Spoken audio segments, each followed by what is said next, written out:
ဟုတ်ကဲ့ကိုအောင်မင်းခန့်ဆိုတဲ့ brother ရေကျွန်တော်အကိုရဲ့ reply လေးကိုပြန်ပေးမယ်နော်အကိုတဲ့အိမ်အလုံးကပေါ့နော်အိမ်ကအလုံးကမီးစိမ်းမလင်းတော့ဘူးအနီပဲပြတယ်ပေါ့နော်သုံးလို့ရသေးလားဆိုတော့ဟုတ်ပြီ brother အဲ့မှာလေအခြေအနေက2ရက်ရှိတယ်ဗျအခြေအနေ2ခုကြောင့်မီးအနီပြတယ်ပေါ့နော်တစ်ခုကကြတော့ကျွန်တော်တို့ဘိုးကြုံသွားတာပေါ့နော် overbody ဖြစ်သွားတာပေါ့ overbody ဖြစ်သွားတယ်ဆိုလို့ရှိရင်မီးအမြင့်ဆက်ကမီးအနီပြတယ်နော် over ဘယ်လိုခေါ်မလဲဘိုးကြုံနေပေါ့နော်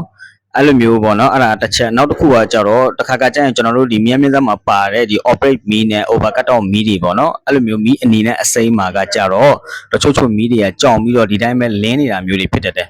ဆိုတဲ့အခါမှာကျွန်တော်တို့ကဘယ်လိုမျိုးအနေထားမျိုးကြည့်ရမလဲဆိုတော့အခုရဲ့ဒီမီးအဝင်ပေါ့နော် EPC မီးအဝင်ကဘယ်လောက်ရှိလဲအထွက်ကရော220မှာသူကဆွဲတင်ထားပေးလားပေါ့နော်ဒါကိုကျွန်တော်တို့ကကြည့်ရမယ်အကယ်လို့အထွက်က220မှာဆွဲတင်ထားပေးတာမျိုးမရှိဘူးဟုတ်လား